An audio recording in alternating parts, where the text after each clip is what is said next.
introduction. Good evening, all. I, Abhishek Shah, welcome you all on behalf of Finance Club, BK School of Professional Management Studies. So, today we have Mr. Dhaval Parvatika with us for taking a webinar on Beyond Curriculum. Mr. Dhaval is Chartered Accountant and Certified Management Professional from IIMA. He has experience of over 10 years in finance domain by working with leading Indian and multinational corporations like Bharat Petroleum, Trafigura Group, Publicis Group, Omnicom Group. He has diverse exposure across industries like oil and gas, advertising, media, PR, and software. Mr. Dhaval is financial controller and mentor. He has mentored hundreds of young chartered accountants and finance professionals. He is well known for his mentoring tips and article with hashtag Saturday Mentoring on LinkedIn. He is also an online trainer. He runs training program named Finance Manager Masterclass and coaching program named The Effective Finance Manager. I hope all of you have great learning in next 1 hour. Sir, over to you. Thank you so much, Abhishek. Thank you so much for such a warm introduction.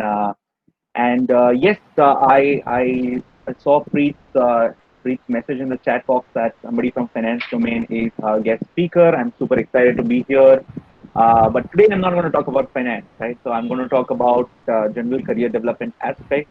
And one Yes, sir. thing that I can assure you is that this session is not going to be your typical session, right? It's not going to be about profiles. It's not going to be Right. about what softwares you need to learn for a finance profile, right? It's going to be completely different, and I can guarantee you that you will get a lot of insights from this session as well. So let me just quickly put up my slides, and we can start right away. Yes. Just a second.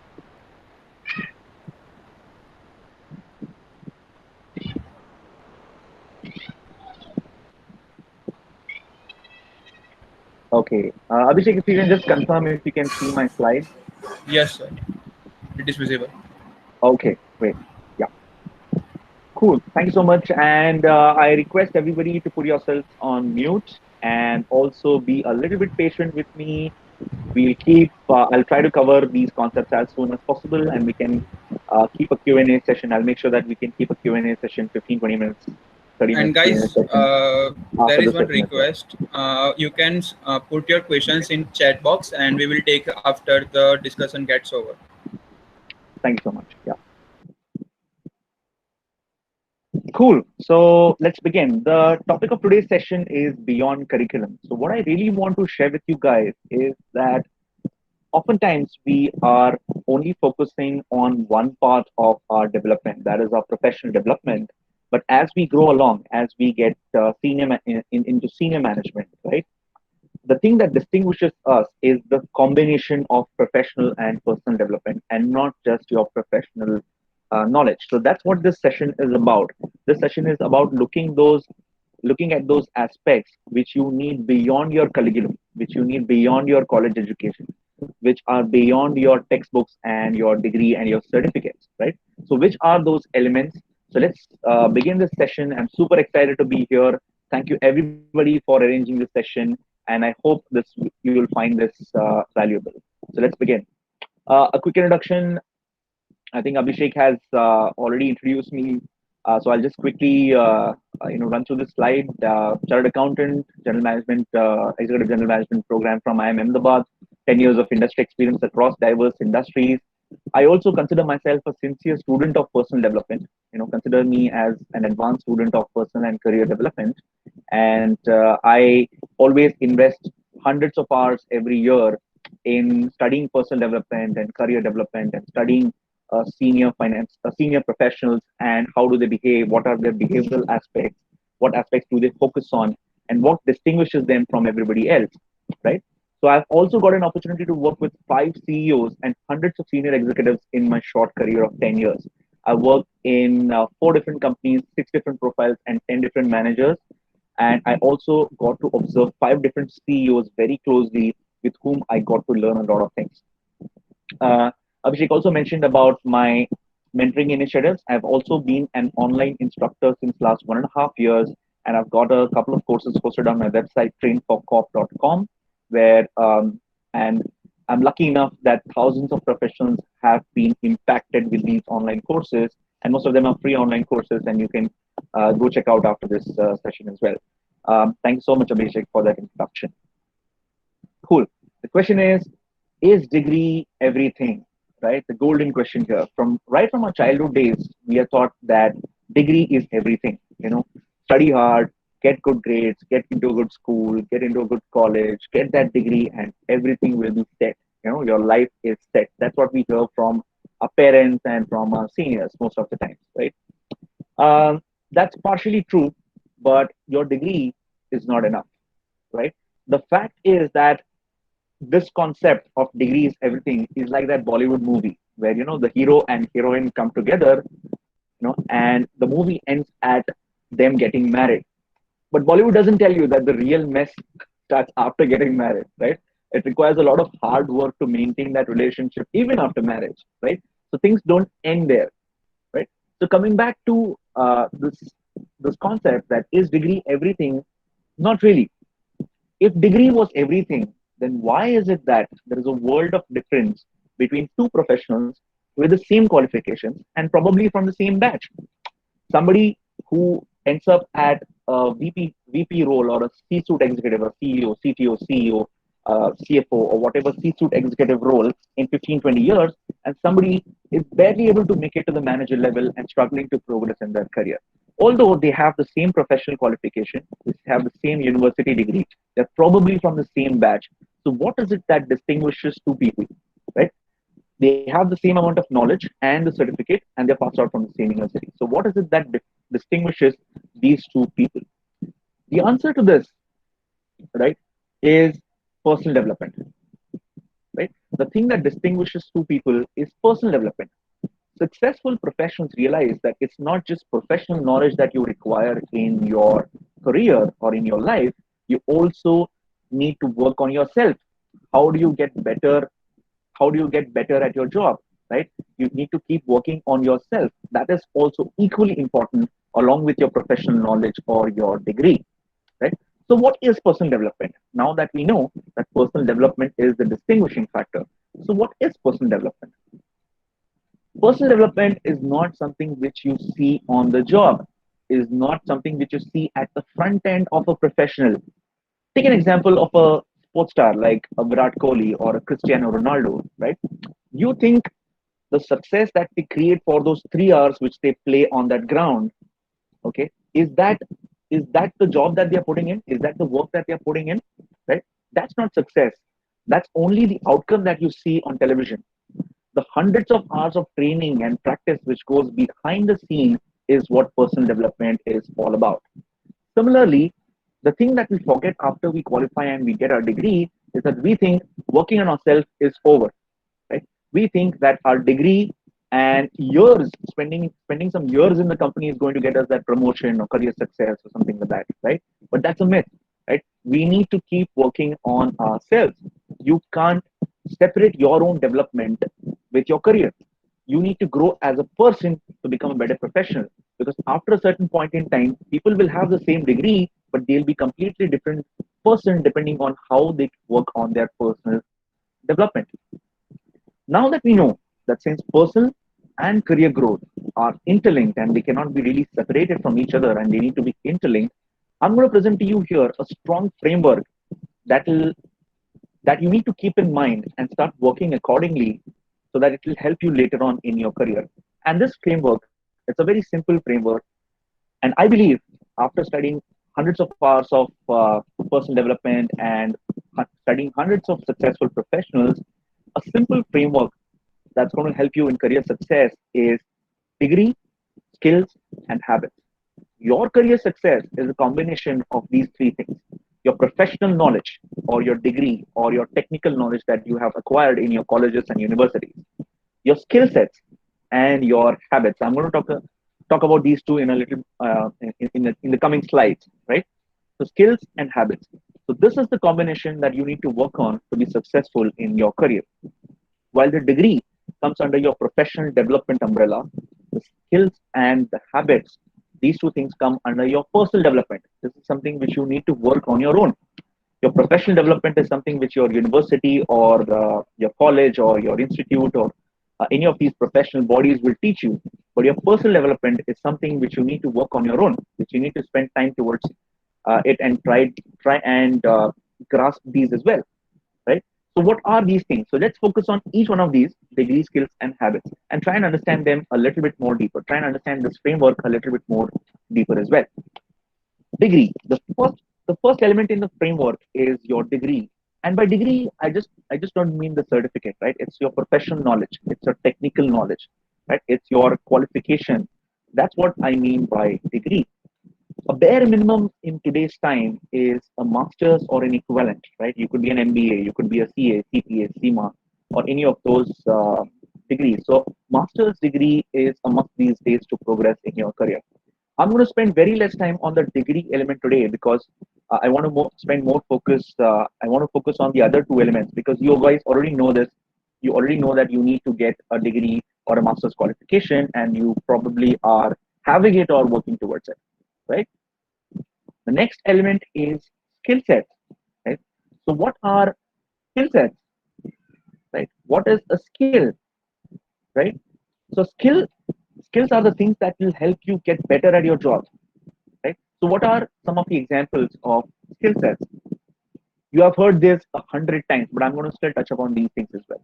Your communication skills, like how do you effectively communicate with each other? Your networking skills. After a certain point in your career, your relationships with others, your professional relationships and your contacts, your network is going to give you better success than really your professional degree. Time management. I was somebody who believed in the early stages of my career that you cannot really teach time management to somebody. Right? I thought, how can one not know to learn to manage their own time?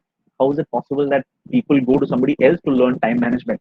But later on, I figured out that time management is a different concept, and you can learn it. It's a skill set. You can learn it from the experts who have mastered time management as well. Business acumen.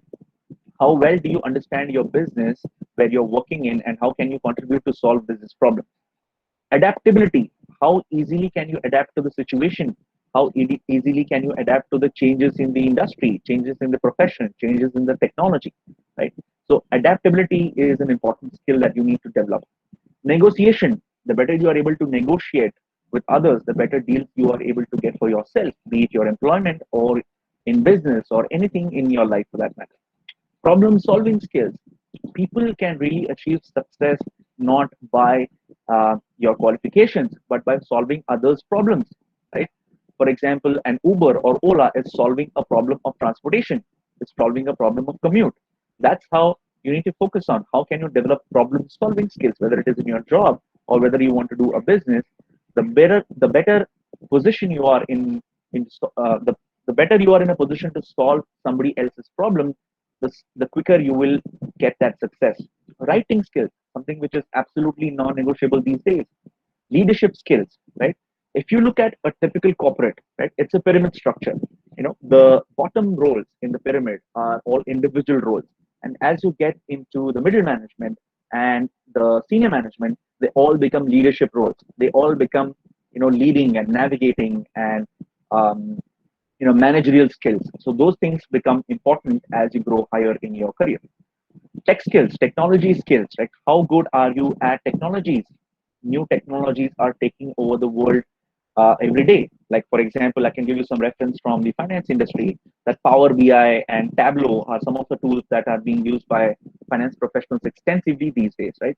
So how quickly can you adapt yourself to the new technology changes?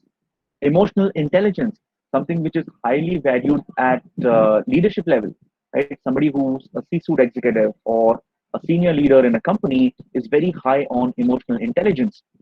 The other example of emotional intelligence is IAS officers, right? Somebody who's posted in a very complicated territory, somebody who's an IAS officer and is posted in a very complicated territory where there's pressure from the local goons, the pressure from political parties, pressure from public. Just think about how they are able to cope up with these pressure situations and still manage to do their job, right? So their emotional intelligence is something which is strongly tested in those kind of scenarios. So how do you develop it over time, right? You need to understand emotional intelligence. So how do you develop these skill sets? Right now we know that these skill sets are important. How do you develop these skill sets? Some of the resources, and there are tons of resources available for you, and some of the best resources are reading books, right? Can you read one book a month, for example? Videos, YouTube videos is an excellent resource to learn any skill that you're looking for today, be it public speaking, be it working on Microsoft Excel, be it Tableau, Power BI, anything you want to learn, you can find videos. Because after the geo revolution, I would say that uh, YouTube videos, the quantity of YouTube videos has scaled up significantly, and you can learn anything, literally anything today through videos.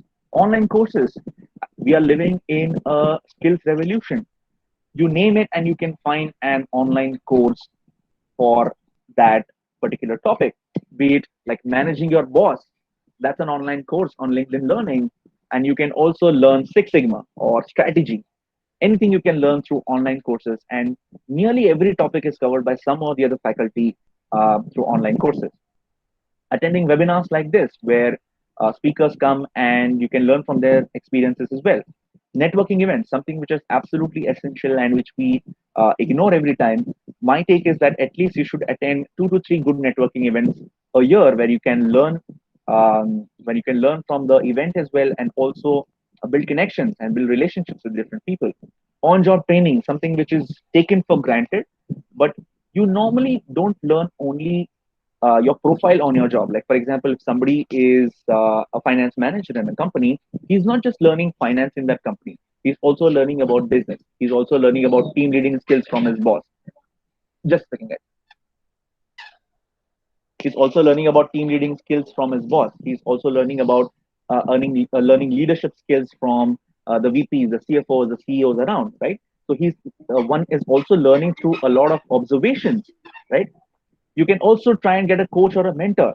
Today, it's so easy to find a coach or a mentor on LinkedIn, and just drop him a text, and he'll be able to get into a 15-minute call or a 20-minute call, 15-minute call or a 20-minute call, and they can coach you in whatever element you're looking for, right? So, getting a coach or mentor can help you develop these skill sets as well. My suggestion would be to start with small targets for yourself, right? Keep a 10-15 minute target for yourself, and try and spend time on any of these elements at least for 15-20 minutes a day. I am now in a position where I can tell you that I spend at least 1.5 to 2 hours every day on doing online courses and video learning. That's something which has been my preferred method of learning. And if you don't believe me, you can cross check it with my wife. I'm just obsessed about online courses and video learning as well. So you can choose your preferred method of learning, and make sure that you start with small targets. I started with watching videos for 5 minutes a day, and eventually reached this position of doing at least 1.5 to 2 hours of online courses every day. Right. So start with small targets, and just keep them manageable in your schedule as well. The third element is habits. Right.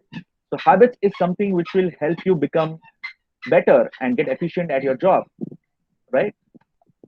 Sorry, skill sets is something which will help you become better and get better at your job. Habits is something which will help you become better as a person, right? How do you become personally efficient? That's what habits is all about. So what are some of the habits that you need to look at? Physical fitness, eating right, sleep, rest, rejuvenate. This is all about your physical fitness, right? Somebody who's physically fit, who is disciplined about his physical fitness, I can guarantee you that he has more energy for working long hours, or more energy for working in a better way. He remains more fresh throughout the day. Your mental fitness, meditation, mindfulness, right? So your mental fitness is also equally tested in stressful corporate circumstances, right? Things like meditation and practicing mindfulness, practicing gratitude, all these things will help you remain calm under pressure situations, right? Will help you remain fresh, will help you remain attentive, will help you remain focused, right? So mental fitness is also something which you need to equally work on, right? Make sure that you at least take out 10 minutes for meditation. If not, at least try taking out 10 minutes twice a week for meditation or mindfulness, right? Spiritual fitness. Many a times it happens that our spiritual strength sometimes will come to guide us in pressure situations. Many times it has happened that I got stuck at my job or some situation where I don't know how to move forward. In the evening, when I'm doing my prayers or just lying down on my bed, I just simply close my eyes and say that, oh God, just show me some way out of this. And interestingly, within a couple of days, some or the other development happens, and I kind of see a path that, okay, if I work on these things, if I work on this path, I'll be able to solve my problem and move forward, right? Sometimes when you get stuck, your spiritual fitness or your spiritual strength will come to your rescue as well. So that is also equally important. Money management. You can earn a lot, but if you're not disciplined in spending, if you're not disciplined in saving, then you will not be able to grow your wealth as well. Keeping a tidy and a positive environment, right? Create success triggers for yourself within your environment, right? Be it keeping a wall where you'll stick your goals on it, right? Or keeping a whiteboard where you can keep your writing your strategies or your goals, or writing some thought which comes to your mind on developing yourself, right? Or keeping some motivational quotes in your room.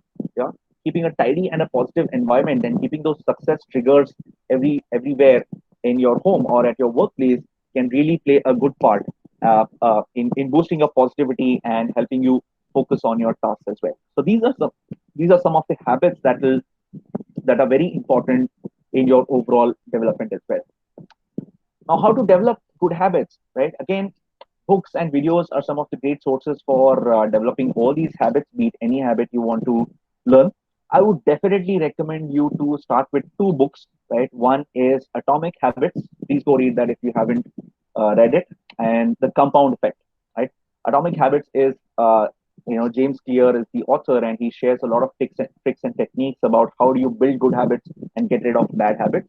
And Compound Effect is something where the author Darren Hardy is mentioning about how small improvements in your day, right? How focusing on small targets will help you bring massive results over a period of time, right? Like for example, reading 2 pages a day or 5 pages a day of a particular book will actually you will be able to complete a book within a month, right? So we always ignore the power, or we always ignore the importance of the compound effect, right? Of small incremental steps. So try and focus on small incremental steps, and within a period of time, you will notice that the impact is massive, right? You have made significant progress on whatever you have planned for, right? So this is about habits. Now, the magic of this framework, the degree, skills, and habits framework, is that working on one will boost the productivity or the importance of the other. Like, for example, let me give you an example, right? So, for example, if you are an MBA finance, right? So imagine there are two professionals who are MBA finance from the same university, from the same batch, but one of them knows advanced Excel skills, right? And the other one is very basic with Excel. He doesn't know advanced Excel skills, right? While both of them can do the same financial analysis, okay, on the job, the guy with advanced Excel skills can probably do it 2 times faster than somebody who doesn't know, right? Now, advanced Excel is a skill set, right? So if you know advanced Excel, that skill will boost the power of your degree as well, power of your knowledge and your qualification as well. So similarly, if you are a disciplined professional, right? If you have great habits, it'll magnify, it'll magnify the impact of your degree and your skills as well. So working on all these three things simultaneously will create a magnified impact, and you will be able to achieve your success faster than you have actually thought it would be possible for you, right? So just keep this in mind. Working on all these three things together will magnify your success. Now that we know this degree, skills, and habits framework, let me just draw a practical comparison and show you how this thing will work in the practical world. Let's say there are two professionals, again from the same batch, uh, more or less having the same marks. Let's say professional A and B. Both of them have the same amount of knowledge. Right? They have the same qualification. They have studied the same books. They have studied the same batch, the same institution, the same university. They more or less have the same amount of knowledge. B is a better networker, right? He knows how to network with people, build relationships with people, and has better networking skills than A. And A is slightly poor at networking. He is not able to connect with people in a faster way and build his network. B is very good at communication, right? He is a voracious reader. He has excellent vocabulary. He knows how effectively to communicate his ideas and thoughts to people. And A is not that great at communication. Negotiation skills. Let's say more or less both of them are same on the negotiation skills. Maybe B is slightly better with negotiation skills as well. Physical fitness. B has a very disciplined routine regarding his physical fitness. He exercises right and eats right and make sure that he spends daily some time for his physical fitness so remains fresh throughout the day and more energetic throughout the day than professional A. Now, your knowledge is your degree or your qualification, right? Your networking, communication, and negotiation is your skill set, and your physical fitness is your habit. Now, who do you think in these two will fare better or stands a better chance of becoming a successful professional or a successful entrepreneur or a successful person, right? Obviously, B will stand a better chance because he has now understood that he needs to work on his overall development, right? Like, say, for example, let me give an example from chartered accountancy where I come from. We are practicing accountants, right? They have set up their practice, and let's say B has a better network, right? So since B has a better network, he is able to land much better clients than A, right? So professional success is not just depending on how best you can give a tax advice, right? Or how best you can give your financial advice. It's also dependent on how you can communicate that, how you can build relationships with people and try and understand them better and help solve their problems as well, right? So I hope you get the point that you just don't need to focus on one element of your professional development, that's your knowledge or your qualification. You also need to develop you also need to concentrate on the other two things as well, right? Focus on your overall development. Cool. So knowledge is something which your university or your college or your professional institution will give you, but the other things you have to develop it, right? You have to develop it on your own. You need to spend some time towards it. You need to allocate some time towards it, and first of all realize that these things are important and you need to start working on them. But how do we work on these things? Simple. Make a plan. Make a plan which has all these three buckets, right? What qualification or combination of qualifications would you like to acquire in the next 12 to 18 months? And also know where to stop, right? Some people are in that habit, especially since I come from the chartered accountancy background. There are these people who have this habit of acquiring everything that starts with letter C, right? CA, CPA, CMA, CS, everything they'll go ahead and acquire, right? But is that required? Is that really required? So also you need to know where to stop, right? What qualifications or combination of qualifications would you like to acquire in the next 12 to 18 months? Think about it. Skill sets. Identify top five skill sets which you require in the next 12 to 18 months and start working on them right away. For example, many of you who qualify, right, are not really good at giving interviews or not really good at preparing resumes. So preparing a resume and facing an interview confidently is also a skill, right? So what identify and make a list of top five skills that you want to focus on in the next 12 to 18 months and start working on them, start allocating time for them as well. Habits. Assess your current habits. Ask yourself whether as a top performer, as a top professional, as somebody who wants to become a successful professional or an aspiring successful professional, right? So what habits are you having currently? And you need to change them. You need to work towards a better routine, right? Think about it and make a plan comprising of all these three buckets as well. Now, based on my experience, let me give you some suggestions when you're making that plan. Schedule everything, right? Renowned speaker and author Robin Sharma says that things that get scheduled are the things that get done, right? Which means that you need to schedule everything, be it your physical fitness, be it your meditation, or be it reading a book, be it watching a video, be it talking to your friend. Right? Try and schedule as many things as possible. Yeah, we all are great at making to-do lists, but we never follow them. But it will only come with practice. Maybe for the first couple of months, you will not be able to follow that to-do list to your 100%. But I'm sure within a couple of months, within a few months, you will be able to meet maximum number of take maximum number of elements in that to-do list when you are preparing that. So keep doing it and try and schedule everything uh, everything that you want to do. Aim for small victories. Now, working on these degree skills and habits framework can sometimes become overwhelming, right? There are too many things that we want to work on, right? In such cases, the task in front of us may seem very large, right? So breaking that into small, achievable units will help us, right? So try and aim for small victories. Can you spend 15 minutes a day to learn advanced Excel? Can you learn one new formula, one new chart, or one new table in Excel? Can you attend one good networking event a year? Right? Can you connect with 5 people a month on LinkedIn and try and build your network? By connecting, I just don't mean that you send out a connection request, and try and ask them for a job, right? I'm saying truly connect with people, build relationship with them, try and engage with their posts, connect with them and see what they're up to, and then try and learn from them, right? And share your knowledge with them as well. Reading, let's say, for example, can you start with a small target of reading 5 pages a day? Spend 10, 15 minutes to read 5 pages a day, and you'll notice that within the month you will finish a book, right? So, can you start putting in small pieces in your schedule and try and aim for small victories before aiming for that really big schedule? Don't try and set yourself unrealistic targets. I want to finish a book over a weekend.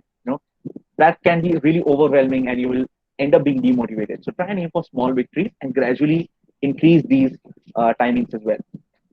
Get an accountability partner for yourself. Try and hunt in pairs. Work in pairs, or work in a small group of 3 to 4 people, not more than that, 3 to 4 people, and try and help each other out. Right? One of you might be really good at networking and presentation. Right? One of you might be really good with numbers. Right? So you should help each other out. Somebody who's good at presentation skills can teach others how do you prepare and present in a better way. And that person can prepare a 5 slide presentation on any topic of his choice and then try and present it to the other 3 people, and they'll give him the feedback. So that's how you can magnify your skill sets, your habits, right? If you work in pairs, each of you will be accountable for each other, right? So try and form a small group, either 2 people or at least 3 or 4 people, so that you can help each other out. Try and bring the best in each other, right? Everybody has different skill sets. Everybody is good at something, and if you can help learn others something, you will naturally get better at that thing as well, right? Like if you're good at speaking or communicating, right? Maybe if you help others to communicate better, you will yourself get better at that as well, right? So try and work in small groups so that you are accountable for each other, right? And you don't miss out on your targets, right? So these are some of the small suggestions I had while you are making your overall career development plan. Now, how much importance or how much time should we spend on these 3 elements of the framework, and when do we do that, right? Now, if you're a student or if you're very early in your career, like you have just qualified, or if you're a student, it's probably by default you will end up spending 80% of your time on your technical knowledge or your professional qualification, because you have to attend colleges, you have to attend classes, you have to submit assignments, you'll be working on projects, right? So all of these things will be there. So naturally you will end up working probably 70-80% of your time on your technical or professional qualification, and maybe you will get only 10% of your time to work on your skills and habits. But my recommendation would be that the moment you qualify and you start your career, maybe you need to start reducing time, right? You need to spend only 50-60% of your time on being updated with your technical skills. Or let's say, for example, if you're a graduate and you want to work on your post graduation, maybe 60% of your time you need to work on your post graduation, and the other 20%, other 40%, you need to work on skills and habits, right? That will be equally important in your career, in your job as well. When you reach your mid career, I would say 5+ years experience, right? Or let's say 5 to 15 years of experience, that bucket, I would say you need to start equally working on these 3 elements. Your technical knowledge will slightly start taking a backseat, and your leadership skills and your networking skills, your communication skills, how do you solve a problem? So all these things will really become important in the corporate world for you to achieve success, whether it's corporate world or business. It will help you achieve success, right? So these 3 elements, you need to probably start allocating equal time and give equal importance to these 3 elements as you reach mid-career, maybe like 5+ years experience now, right? So this is how you need to start working on, right? Cool. So I hope the degree skills framework has been a good insight for you guys. And just to conclude this session, I want to end this with my favorite quote, right? So every next level of your life will demand a different you, right? Don't think in a very linear path that MBA ban gaya matlab CFO ban gaya. If I get an MBA, I'll become a CEO. If I get an MBA in finance, or if I become a chartered accountant, I'll become a CFO. It's not that linear a career path, right? You need to keep working on yourself and working and keep yourself gradually upgrading, and eventually you'll reach that path, right? Creating a successful career, creating successful life, it's going to take some time, right? It's going to take 10, 15, 20 years probably. So it's not a shortcut, right? So keep working on yourself, keep working on these three buckets, and gradually build yourself up to that level, right? Gradually keep growing, and hopefully you guys uh, will achieve that success that you are aiming for someday, right? Cool. So before we move to the Q&A, so you can connect with me on LinkedIn. If you guys have any questions, please reach out to me on LinkedIn. You can also check out my website, trainforcorp.com, where I have a couple of free programs posted. You can check them. And if you're a finance professional, more around career guidance, you can definitely go and check them out, right? And yeah, thank you so much for this session. I hope this framework was very helpful to you. And I'm open for Q&A now, so I wanted to keep enough time for Q&A session as well. So that's why we can do that right away. Let me stop sharing my screen. Sir, we had some question which Sure. we received from the registration. At time of registration, we have asked for some questions. Oh, So we great. Yeah. have received some. So there was one question on computer skills which are required in professional career. Like we have discussed about the skills, soft skills, right? And Right. habits. But what are the computer skills which are must? Uh, it doesn't differ from domain, but it is must for any career, any type of career. So if you can guide on that. Okay. Yeah. Simple things like Microsoft Office, being good at your Word, PowerPoint, and Excel. These are some of the most essential things that you can work on. And I think you get to work on these things enough in your college. But still, many times people ignore these things. And even when I am taking interviews as well, I notice that people lack basic Excel skills or basic PPT or Word skills as well, right? So working on MS Office is, I would say, a base computer skill that you need. Apart from that, uh, think and research about your domain. Like if you want to become a finance professional, for example, I can give you finance examples, right? So in finance, you have these tools like Power BI and Tableau. These are catching up very fast, right? Anybody who's looking for a finance role and financial modeling skills or Excel data visualization or Power BI or Tableau, all these things are becoming very important. So I would recommend that you research the area which you want to target, right? If you want to become a data scientist, maybe the data programming languages or data science languages uh, would help you, and try and learn them as well. However, a word of caution here is that don't try and spend too much time on it. Like for example, everybody is talking about blockchain these days, right? You don't need to go and do a 80-hour course on blockchain on Udemy right away, right? Unless it is required in your job, right? So what I would recommend is that if you want to be updated with any latest technology, let's take for example robotic process automation, right? Many times in finance we talk about robotic process automation. Right now, in the initial days of your career, what you need to do is maybe take a 2 to 3 hour introduction to RPA course on Udemy and just be aware of what robotic process automation is. And once you get into the corporate world, if in your company, if you see some software is being prominently used, right? For example, for HR professionals, Workday is a very popular software which is used by many large companies, right? Okay. So once you know that you have to learn Workday, then you can come on Udemy and subscribe for a bigger course, maybe a 20-hour course or a 30-hour course, and try and learn that software in an advanced way. So right now, don't focus too much on the fancy stuff, I would say, and stick to your basic office skills. There is one more question. So, sir, there is a one student who is about dropping the MBA. So he wanted to go for the liberal studies. So, what are the better option available to him or her for after dropping an MBA or other option like available for a person? Sorry, what studies? He wanted to go for the liberal studies. So he, basically, he's asking for a career kind of career sort of things. Liberal studies. Um, I'm not very sure about liberal studies, but I mean, if you are dropping out of your qualification and if you want to not focus on the mainstream, then I would recommend that you need to get good at some skill set, right? For example, it could be speaking, it could be writing, it could be video editing, for example, or any of these vocational skill sets you need to work on and try and master that skill set as well. Right? For example, video editing or making videos is a very important skill set these days. If you know how to make great videos, you can try and market it to small businesses and tell them that, okay, I can make great videos for your business and we'll put them on YouTube and you will get customers. That's an Right. example for that's an Right. example, right?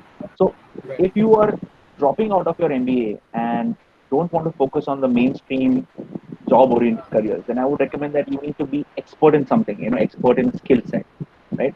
Try and figure out your skill set, your liking, and then find an online course or maybe try and get a coach or a mentor and try and learn those skill sets from him as well. It could be technology also, like somebody might be interested in technology. Somebody wants to, let's say, drop out of MBA and learn programming in SAP, right? Or do Oracle, want to learn expertise in Oracle implementation, right? So then you need to try and get a coach or a mentor for yourself in that area and try and learn those skill sets and try and become an expert as well. Correct. So there is one more question, sir. It's about the networking. So, like Right, we all know, we are sending a request and building a connection with the people on LinkedIn. But yeah, there is a one question that how to really network with them, like how to communicate with them, how can build a relation right, with them. So, if you can right. guide on that. Okay, cool. So let me give you a couple of tips when it comes to networking. Okay, one is that networking is a long haul. Treat it like a long term game. Okay, it's not going to be very short term game. For example, what I mean by that is that nobody's going to respond to your connection right away, or the moment you connect, nobody's going to give you opportunities or give you a job. Many times I get connection requests, and the next message they send is that, "Do you have a job for me?" It's not going to work that way. I don't know you. Who are you? Why should I give you a job? Right? And if I had that many jobs, I would have posted it on LinkedIn, right? So it doesn't work that way. So to genuinely network, right, you need to think of it from a long-term point of view. That's one, right? Second thing is genuinely be interested in what they are doing, right? Interested in learning from them as to what they are doing. Maybe you can engage with their posts. Maybe you can put a comment on their articles. Try and connect with them. If you really like somebody, then just text that person and say that, hey, I really like what you're doing. Would you be able to get onto a 15-minute conversation? I want to understand a few things about this. Let's say, for example, you are interested in blockchain. Somebody is writing on LinkedIn about blockchain. You send him a connection request and maybe drop a message that, hey, I really love the work what you're doing around blockchain. Would you mind a 15-minute call so that I can get some guidance from you about blockchain, right? So that's how you need to be genuinely interested in people. The other thing, if you really want to, I also want to share this tip from a job point of view as well. Like if you want to network with people from a job point of view, here is some tip for you. Find out top 5 companies that you want to work for. Okay, that's number one.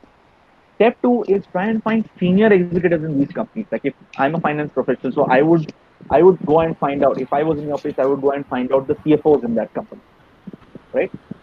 Try and go and find out the senior executives in that company and send them a connection request along with a nice message that, sir, I really like your posts. I read your articles. I keep following your posts. It would be great to connect with you. And once that person accepts connection request, right, you then keep engaging with their posts, engaging with their posts, their articles, their videos, keep commenting on it. Really insightful and not really cheesy comments like, oh, "Great job, sir." That's not a good comment. I mean, genuinely, if you're interested in that article or a post, leave some comments there as well. So keep engaging with them. Okay, be on top of their mind for at least 2 to 3 months. Okay, after that, you can initiate a conversation and tell them that, hey, sir, I've been following your post for last 2 months. They're really insightful. Would you mind a 15-minute guidance call regarding my career? I want to ask you a few things. And I'm sure many senior executives are open for this, and you can get that guidance call from them, right?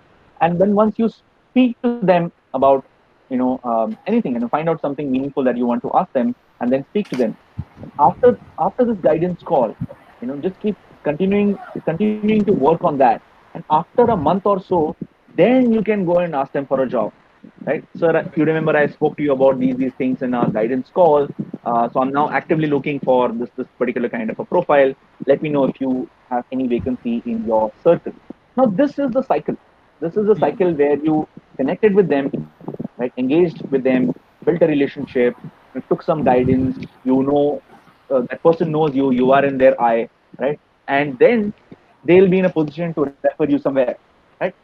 Correct. People don't want to do this hard work, right? They want to just skip the session and LinkedIn पे डाल दिया I'm looking for a job or commenting interested somewhere तो मतलब job मिल जाएगा ऐसा नहीं है. It's not going to happen that way. Correct. So, sir, there is one more question. How Yeah, can anyone evaluate his or her skills? evaluate. Just go and test it out. Like for example, if you want to if you want to know if you want to learn speaking or public speaking, right? Just go try and do some demo with your friends or try and get into an event and try and get on stage and speak something, right? Get some feedback, right? If skill set is always a practice game, right? The more you practice, the more you will get better at it, right? So whatever may be your skill set at the moment, right? And it's very easy. It's not that complicated to evaluate, right? In a small group of friends, you always know that there is one guy who's really great at Excel, right? Excel master hota hai wo hamesha. Then there is one guy who's really good at writing or communication, right? There will be one guy who will be really good at PowerPoint presentation, right? So it's very easy to find as to what you are lagging behind or somebody when you look at somebody else who's better at it. And if you want to learn or if you want to get better at those things, just practice it. Just practice it whenever you get that opportunity. Correct. Correct. So, sir, now I have one personal question. So, Yeah. basically, I have seen like people are talking about interacting very frequently on LinkedIn. So, I have like one question that how to what to post on LinkedIn. Like we as a student think like we have so many ideas, but like on which domain we should focus and how should one our post can attract people and we can build connection with them. Like posting on LinkedIn is also can be a effective way for connecting with people. So Right. how Right. should we plan for it? Okay. So there are a couple of things that you can do to get attention on LinkedIn. See, first of all, stop thinking from an attention seeking point of view, right? So we have now reached in that world where likes and shares and all of these things matter more than what more than people are giving more importance to these than required, right? So just don't post for the sake of posting. If you can really give some value, right? Let's say for example you read an interesting article, right? Let's say you read a 1,000 word article. Why don't you summarize that article in 4 sentences and put that summary on LinkedIn? Hey, I read an interesting article. I learned these one, two, three, four things from this article. If you want to read the article, read the full article here, right? Or you can just mention in the LinkedIn that article credit that person's name or that article link as well, right? And then so people who are reading your post will upfront get some value that okay, this article had some interesting insights which it has captured on LinkedIn post. And if I'm excited, if I want to read more about it, he has given the credit to the author as well. I can go on that link and read. That could be one of the things. The second thing is to comment something insightful or your personal experience about a particular post, right? Let's say many times, like chartered accountants, for example, right? They published their story about how difficult it was for them to clear CA final or how they were resilient when they took multiple attempts or something like that, right? So you can always post on that comment with your story. Hey, totally relate to this. Yeah, it's really difficult to stay focused when you're giving multiple attempts. Maybe you can add some one or two pointers with your own story, with your own experience to that particular post, right? Correct. That's one thing. The third thing you can do is to reshare, right? So if you find something insightful, just share it.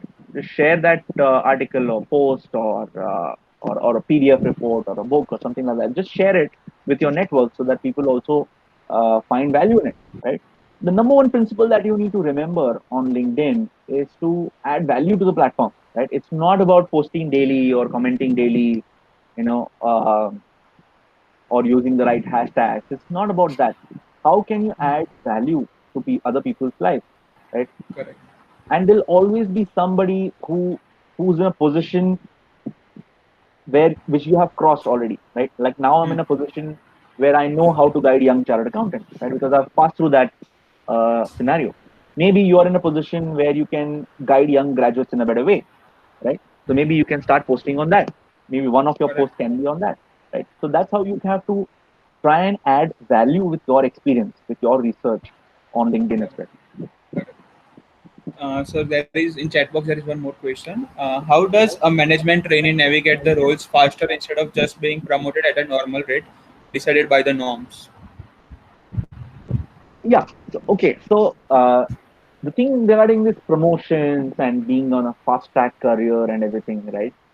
So one thing you need to really keep in mind that building successful careers is going to take time, right? And it's going to take the years behind you. Nobody's going to make you CEO on day one, right? So if you are joining somewhere as a management trainee, most likely you will start with a very basic kind of a role. And everybody has started like that. Everybody has started like that. Start with a basic kind of a role, right? And the only way to get faster promotions or grow in your career is to contribute, right? So contribute to the company with some value. Have you recommended a process improvement that has saved them some money? Or have you recommended a process improvement that has made the team's life easier? Right? Your contributions is what matters, and not really a, not really your degrees. Like for example, many people say that okay, I joined my company as a graduate and I did my part-time MBA. Now my company should give me promotion. Why? Why should they give you promotion? There could be hundreds of different MBAs. Okay? Hmm. So what is the distinguishing factor? The distinguishing factor would be your contribution to the company, Correct. right? If you can really contribute something meaningful to the company, better are your chances of career success, right? Keep that in mind. It's not about your qualification. It's not about acquiring further degrees, right? It's not about doing more online courses or certifications. So many times I have seen that people just want that certificate. They are not really interested in genuinely learning, right? Udemy is a great place, for example. You go on Udemy, you subscribe to that course, you can that course will be running and you'll be busy with your mobile and you'll still get that certificate, right? So you'll still get that certificate, but does that really make an impact? Will you be able to make some contribution to your company with that certificate? If you are able to make some contribution, that is a sure shot way to success. There's no other way, right? And you will need the years behind you, my friend, right? You will need the years behind you. Like for example, if you have to guide somebody junior when you become that senior position, like let's say you become a vice president tomorrow or a CFO or a CEO tomorrow, right? For you to manage the junior staff, you should have been in their situation, right, at some point in time. Otherwise, how do you know what they are doing? They'll take you for a ride. There is one more question, sir. Sometimes the corporate politics don't allow you to contribute the way you want. What to Right. do at that time? See, many people look at corporate politics in a very negative way, right? So you don't need to be disappointed that there is corporate politics, number one. Number two, you don't need to do corporate politics. You don't need to be, really focusing on politics. You don't need to really try and pull somebody down to get, to go up, right? That's not how it works, right? I would rather say that you keep your career internal focused, right? There were hundreds of situations in my career, where I had some recommendation or I had an idea which I recommended to my boss, but the company or my boss was not interested in it, right? That's okay. That's completely okay. I don't need to be disappointed by it, right? Because I know the value of that idea. I know the value that can bring to the table, right? Hmm. That's okay because many people are working in different boundaries. Your boss might be afraid of an executive, of an aggressive idea, of a bold idea, right? So that is quite possible. So just be aware that there is corporate politics. You don't need to really do corporate politics or learn it actively, right? Just be aware of it and you make yourself internal focused. You keep giving your best, right? Let other things Right. fall in place by themselves. Right. Right. There is one more question from Preet. For someone interested in marketing as majors, what to keep in mind when deciding between finance and operations as minor subject? How does that contribute in future? Okay. Okay. So if marketing is your focus, okay, then I would rather say that um, See, let me give you a reality. Okay, while we say that is marketing is your major and you want to make a career in marketing, right? It will all start with selling, right? For example, somebody who's a great somebody who's a marketing professional in, let's say, Unilever, started his career by selling toothpaste, or selling some tea powder to some distributor. That's how every marketeer starts, right? So when you get a marketing qualification, and if you want to focus on your marketing career, you need to also remember that you need to understand the sales, understand the selling stuff as well first, on ground reality, okay, of how that product will sell in the market, and then form your marketing strategy, and then look for marketing roles. Marketing roles are not just about speaking to ad agencies and copywriting and getting some cool stuff done on TV. No, it's not that straightforward, right? You need to understand the ground reality as well, right? So as long as you understand selling, right? As long as you understand customer relationships, right? You will fare better at marketing. So the question basically is about the related to MBA process. Like we have dual specialization in our MBA. So how to choose the minor subject, right? So how it will affect our future jobs and all. So basically, Preeti is talking about that. Like, no, see, to some extent, what will happen is the larger the company, the more specific will be your profile, right? Hmm. For example, within finance also, you will not get to do everything in finance. Right? For example, if you're taking finance as an example, right? You will not get to do everything in finance. You will start maybe with accounts payable or accounts receivable or financial reporting or financial planning. You start with one specific area, and as you gain more experience, other verticals will start reporting to you.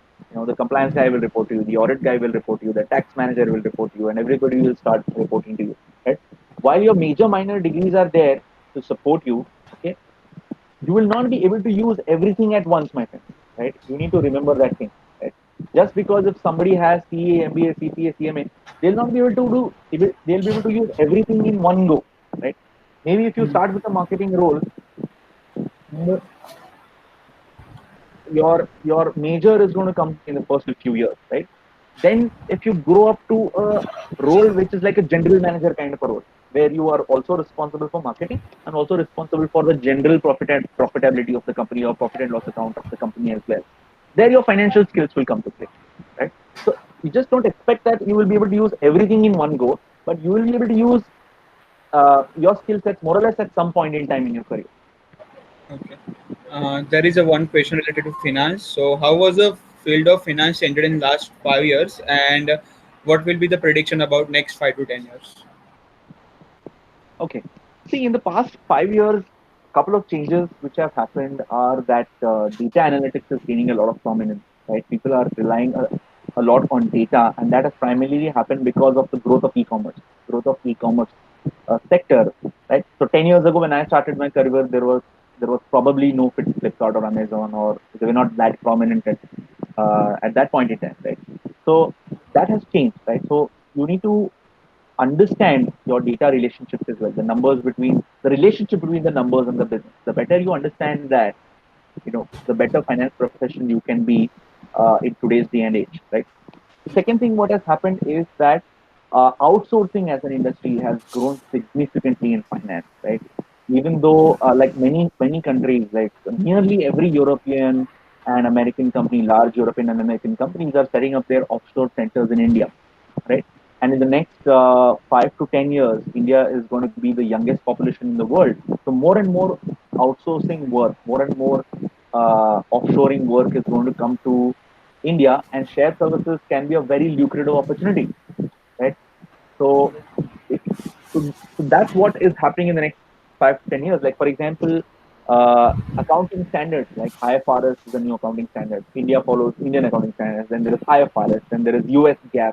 There are multiple accounting standards that companies follow, but everything is going to merge into one accounting standard. It's probably 5 to 10 years down the line, there'll be no multiple accounting standards and there'll be only one IFRS globally, and everything will be merged. Like you will be able to do accounting for a company based in Sweden or Hmm. by sitting here in India, right? So the world is getting more connected. The world is coming to India when it comes to finance, and if you want to make a lucrative career in shared services or global outsourcing, that's definitely a good option as well. Sir, there is a one more question. Can we do Yeah. freelancing with finance field? If yes, then how? Yeah, it depends on what freelancing is.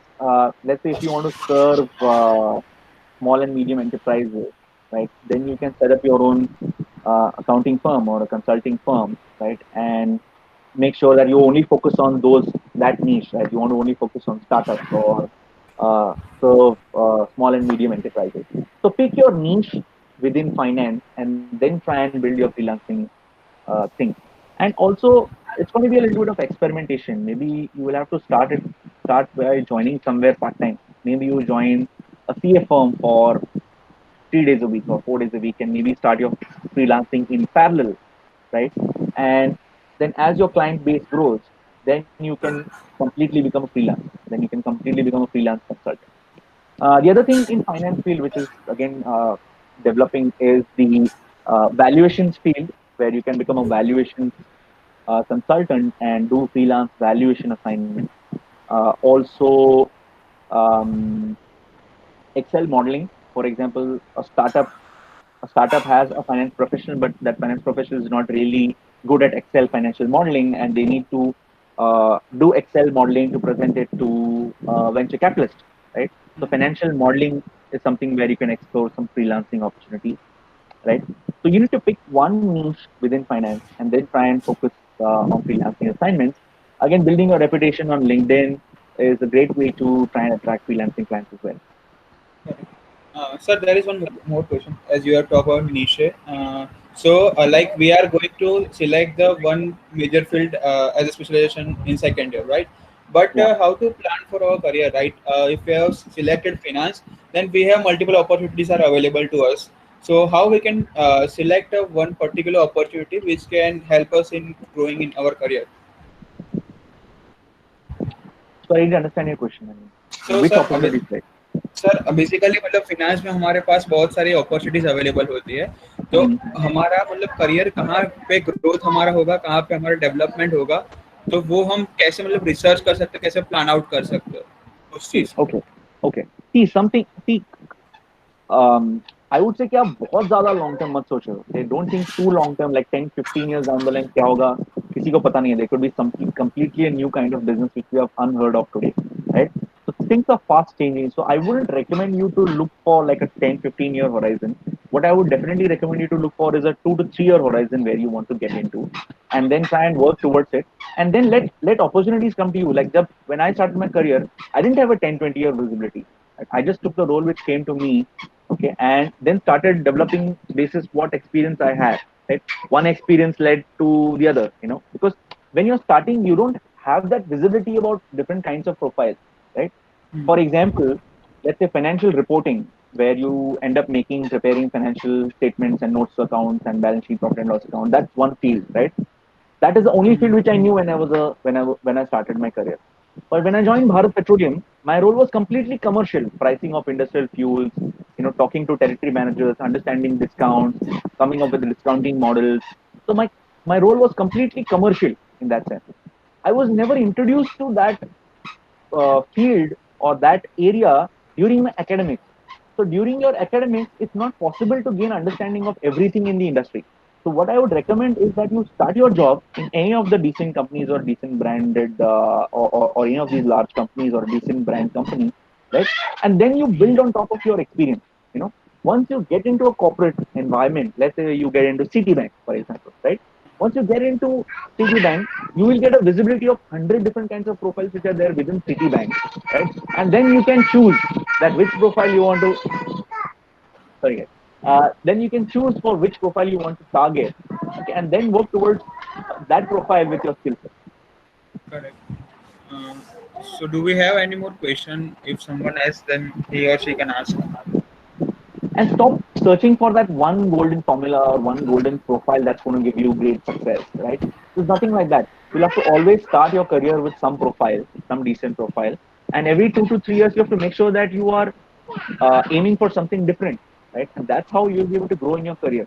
Think of a CFO, for example. Okay, a CFO has not worked in one profile to become a CFO, right? for in a 20-year career for becoming a CFO, he would have probably worked in 5, 10 different kinds of profiles, right? He may have gone through a mergers and acquisitions assignment. He may have gone through a consulting assignment with some in any of the large consulting things, right?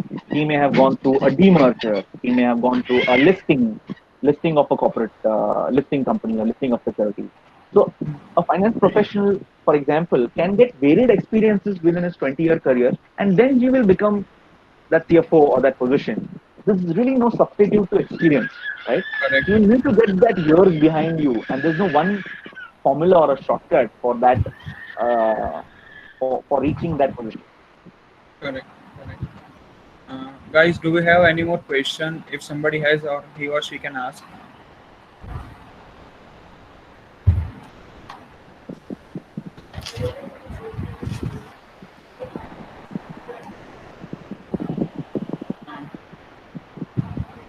Great guys, you guys asked great questions, and I would really encourage that you just stay focused on one step at a time.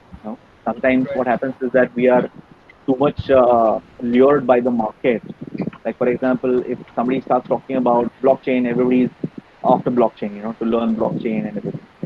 So just really So, figure out if that is your interest, so, and then plan your steps accordingly. hmm. Sir, as we don't have any more questions, so I would like to conclude the session. So, sir, Great. the session was great, full of learning and some great insights, like how much personal development is important at the same time, professional development we are focusing on, and how much it is important to focus on skills and habits. Like always, we have been taught about developing the skills, but some more or less we have forget about the habits. But you have cleared that, you have given one more focus to us, that it is important to focus on habits and how it helps us to be better as a person. And not only that, you have given us the plans to develop and how to work on it, how it is important to work with the small activities, and you can work with the group and you can develop yourself. And yeah, it was very good. And in our uh, professional life, how we should focus on degree, skills and habits, and how much weightage should be given, that was the amazing part. And I hope students will focus on that and will work on that. And Q&A session for amazing. It will sure help us in enhancing our networking skill, and for sure will help us in our future uh, job or professional life. Yeah, that's it. Yeah, great session, guys. Thank you so much for inviting me. And in this time of we are all overburdened and overloaded with a lot of webinars these days. So in these times, you took out your full 1 hour to for this session, and I'm grateful for that. And all the best to all of you guys. And I'm available on LinkedIn. If you guys have any questions related to your career, you can just drop me a message on LinkedIn, and we can definitely get in touch and I'll try to share my experience with you guys as well. Thank you so much for having me. Thank you, Abhishek, for arranging this. And Yes. all the best, guys. All the best. Have a great weekend Thank as you well. so much, sir. Bye. Bye. Bye bye, sir. And yes, Preet, I would love to be there physically as well at the institute someday. And hopefully, this COVID situation Yeah, uh, sir. We would like to goes invite past. you for our juniors as Definitely, well. yeah. Like we will be seniors in next year, and we hope Nice. that our juniors will also get enlightened with your knowledge and tips. Sure, definitely. Yeah. I'm always open, and I love to share the things as well. I love to do a physical session as well. And hopefully, after COVID, we'll try and plan that as well. Yeah, yeah, sure, sir. Thank you so much, guys. Have a great weekend then. Bye. Bye, sir.